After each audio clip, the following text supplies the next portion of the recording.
Woo! Welcome everyone to the Daily Juice Podcast on the Betting Pros Network. I'm your host, Sean Stacking the Money Green. Follow me on Twitter at Sean T. Green. And as always, in the Betting Pros Discord as well, we are being brought to you by BetMGM, where if you use the promo code JUICE150, you get a risk-free $1,000 bet. That's right, risk-free BetMGM promo code JUICE150. I blame myself. I was counting down the days until the Hall of Fame game, licking my chops to bet on NFL football. And then, of course, I go 0 for 2, whiffing on the side and the total. The side, Kyle Sloter, you let me down, buddy. You were looking pretty good in the USFL. You won me some money in Vikings preseason games, just completely laid an egg. Very disappointing there. Raiders were able to move the ball. Jags weren't. It was pretty simple. And again, ugly as always. I didn't think Doug Peterson would be trying to kick 60-yard field goals.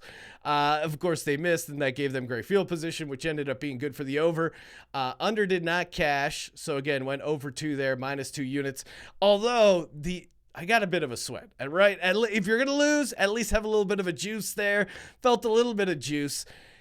That last touchdown, or the only touchdown that the Jags scored, the play before they scored the touchdown, Sloter hits a Raiders defender right in the hands. Of course, the guy drops it.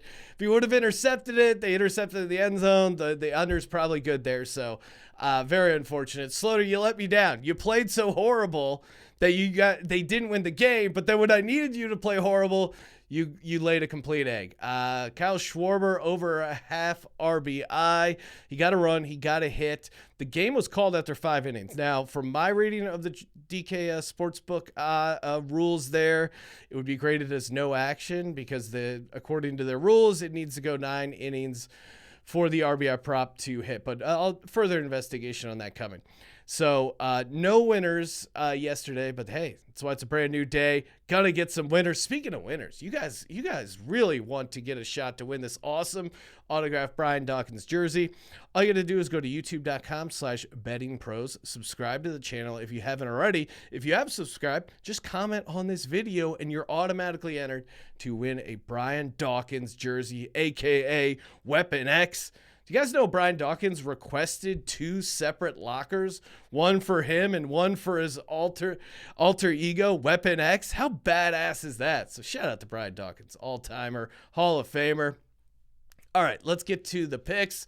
I got 2 MLB picks, a WNBA pick, and hey, it's Future Friday, so I'm going to give out another NFL win total. All right, first up for the baseball.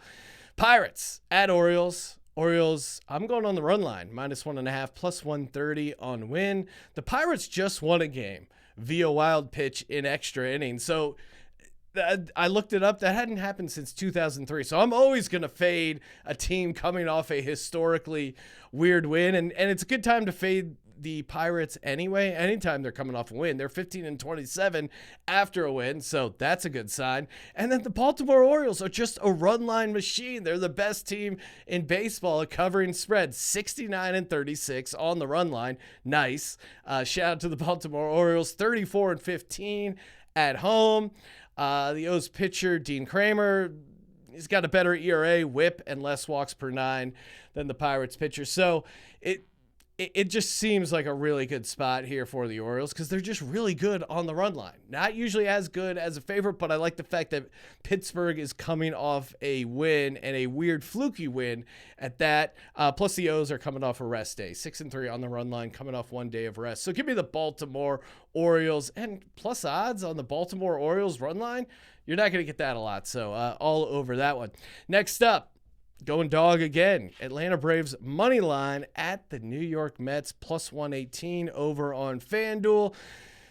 Atlanta, the Braves have lost 2 games in a row, which is pretty rare because they're overall obviously a pretty solid team. They're really good normally coming off a loss. They're 30-12, and they've lost back-to-back games. Love to hop on them here. They're 5 games above 500 on the road. Ian Anderson, the Braves pitcher, he's actually better on the road, 6-3, than he is at home, 3-3. So he has a better win-loss record on the road than he does at home, +118. You're going against, Taijuan Walker here, but who is good, certainly, and especially at home. But Atlanta is the more desperate team. Give me the Braves on the money line, plus 118. Get that over on FanDuel. Little WNBA action. That's right. Adding a little WNBA to the card. Los Angeles Sparks at the Atlanta Dream. Give me the Atlanta Dream minus 3.5, minus 118 over on FanDuel. So Atlanta Dream still without their leading scorer, so I could see the case against taking the Atlanta Dream. They did give us that beautiful, beautiful cover last game against the Fever. They won by 10. The spread, I gave it out at 8.5. They were able to put up 91 points. Now, granted, it was the Fever, but I still think it gave us, some of their secondary scores some confidence. Saw it go in the hoop, back-to-back home games, like that situation. And the Sparks really have not been the same since Liz Cambage, since that whole contract divorce, that whole weird thing. She was one of their leading scorers, so not having her there, I think, is a huge disadvantage. They have a couple of injuries they're dealing with as well, the Sparks.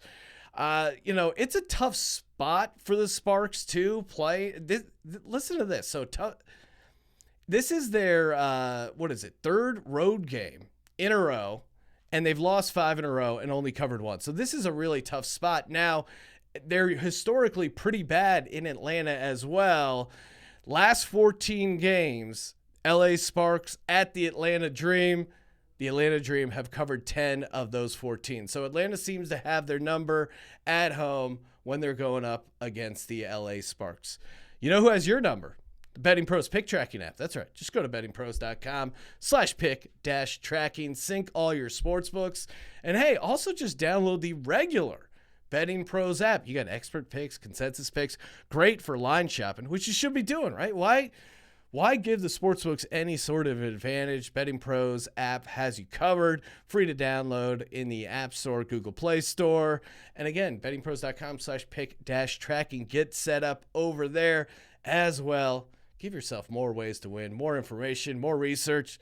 It's all there. Betting Pros doing whatever it can to help you win some bets.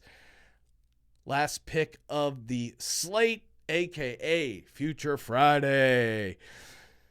Let's go to the Indianapolis Colts. Their win total.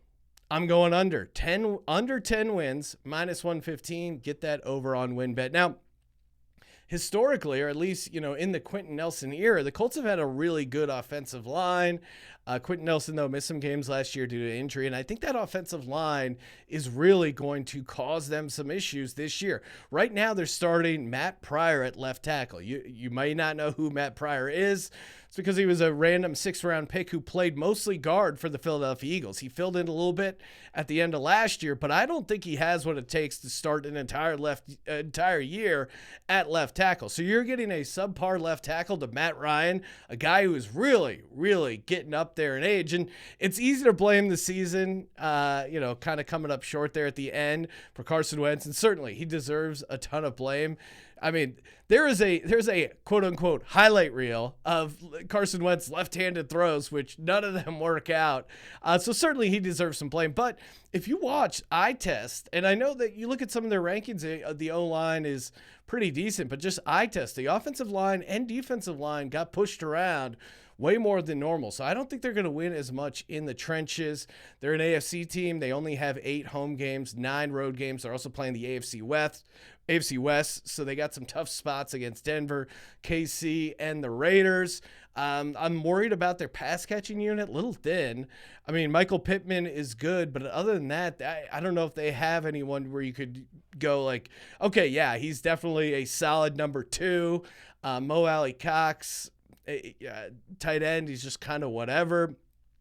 But really, honestly, this is just a fade of Matt Ryan. Now, granted, a little bit different team in Atlanta, but Matt Ryan on win totals, 2021 under, 2022 under, 2020 under. Well, 2022 also it's going to be under. 2019 under, 2018 under, 2017 push, maybe an over depending on where you got it. And then 2016, his MVP year, he did go over. But that was the last time.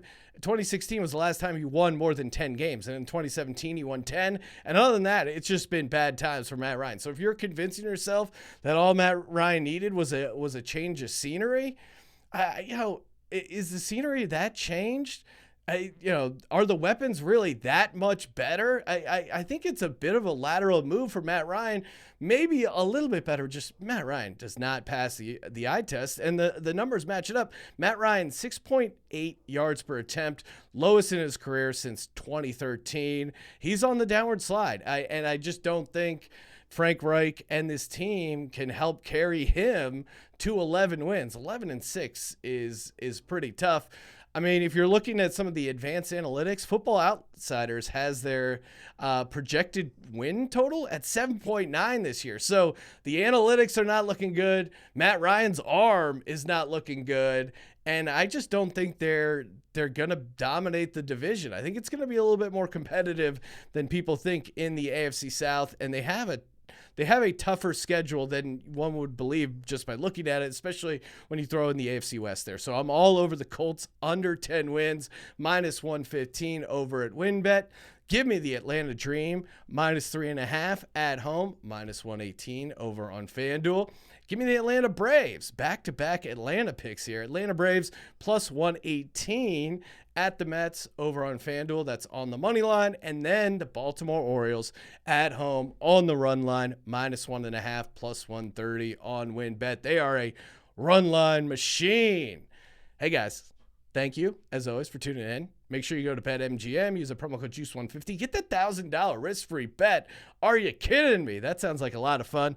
Follow us on TikTok at Betting Pros. Follow me on Twitter at Sean T. Green. Check out my other show, Sports Gambling Podcast, 32 NFL team previews, one episode for each team. We're covering it all. You know what to do. Subscribe, rate, and review. And as always, don't forget to let it ride.